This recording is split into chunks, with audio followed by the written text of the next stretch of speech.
Première épître de Paul aux Corinthiens, chapitre 16. Pour ce qui concerne la collecte en faveur des saints, agissez vous aussi comme je l'ai ordonné aux églises de la Galatie. Que chacun de vous, le premier jour de la semaine, mette à part chez lui ce qu'il pourra, selon sa prospérité, afin qu'on n'attende pas mon arrivée pour recueillir les dons. Et quand je serai venu, j'enverrai avec des lettres pour porter vos libéralités à Jérusalem, les personnes que vous aurez approuvées. Si la chose mérite que j'y aille moi-même, elles feront le voyage avec moi. J'irai chez vous quand j'aurai traversé la Macédoine, car je traverserai la Macédoine. Peut-être séjournerai-je auprès de vous, ou même y passerai-je l'hiver, afin que vous m'accompagniez là où je me rendrai. Je ne veux pas, cette fois, vous voir en passant, mais j'espère demeurer quelque temps auprès de vous, si le Seigneur le permet. Je resterai néanmoins à Éphèse jusqu'à la Pentecôte, car une porte grande et d'un accès efficace m'est ouverte, et les adversaires sont nombreux. Si Timothée arrive, faites en sorte qu'il soit sans crainte parmi vous, car il travaille comme moi à l'œuvre du Seigneur. Que personne donc ne le méprise. Accompagnez-le en paix, afin qu'il vienne vers moi, car je l'attends avec les frères. Pour ce qui est du frère Apollos, je l'ai beaucoup exhorté à se rendre chez vous avec les frères, mais ce n'était décidément pas sa volonté de le faire maintenant. Il partira quand il en aura l'occasion. Veillez, demeurez fermes dans la foi, soyez des hommes, fortifiez-vous. Que tout ce que vous faites se fasse avec charité. Encore une recommandation que je vous adresse, frères. Vous savez que la famille de Stéphanas est les prémices de l'Achaïe, et qu'elle s'est dévouée au service des saints. Ayez vous aussi de la déférence pour de tels hommes. Je me réjouis de la présence de Stéphanas, de Fortunatus et d'Achaïcus. Ils ont suppléé à votre absence, car ils ont tranquillisé mon esprit et le vôtre. Sachez donc apprécier de tels hommes. Les églises d'Asie vous saluent. Aquilas et Priscille, avec l'église qui est dans leur maison, vous saluent beaucoup dans le Seigneur. Tous les frères vous saluent. Saluez-vous les uns les autres par un saint baiser. Je vous salue, moi, Paul, de ma propre main. Si quelqu'un n'aime pas le Seigneur, qu'il soit anathème. Maranatha. Que la grâce du Seigneur Jésus soit avec vous. Mon amour est avec vous tous en Jésus-Christ. Seconde épître de Paul aux Corinthiens, chapitre 1er. Paul, apôtre de Jésus-Christ par la volonté de Dieu, et le frère Timothée, à l'Église de Dieu qui est à Corinthe, et à tous les saints qui sont dans l'Achaïe.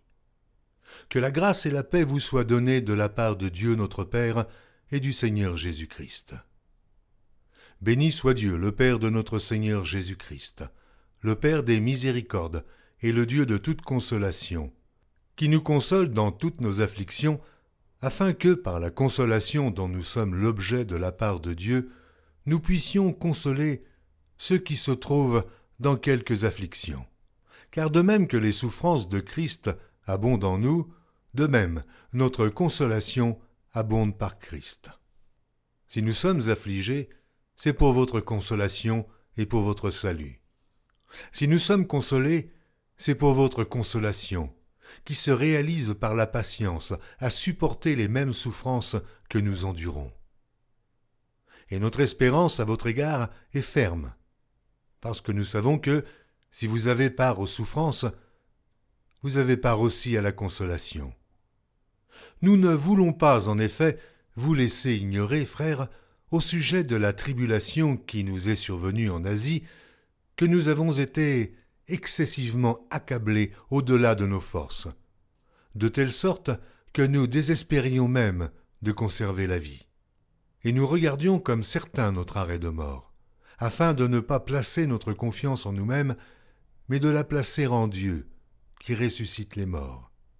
C'est lui qui nous a délivrés et qui nous délivrera d'une telle mort.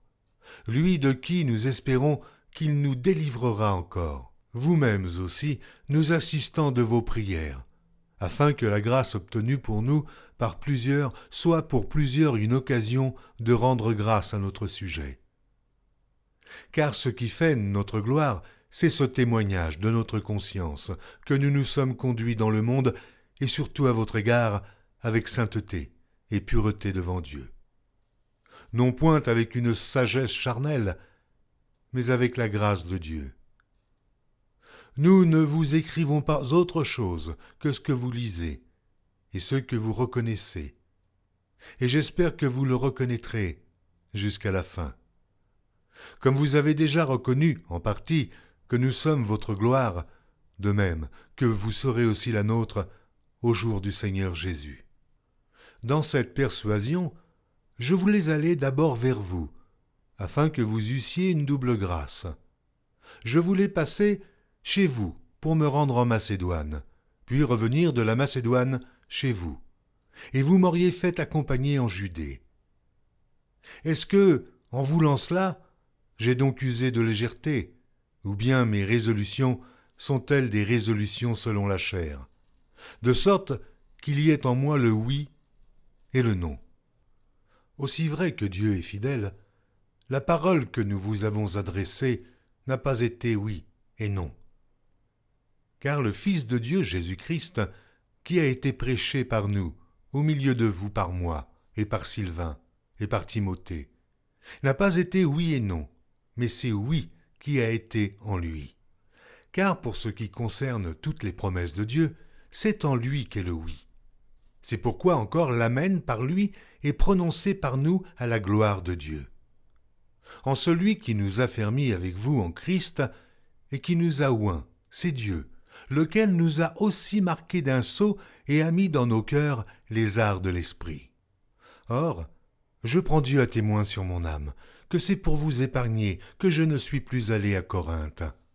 Non pas que nous dominions sur votre foi, mais nous contribuons à votre joie, car vous êtes fermes dans la foi.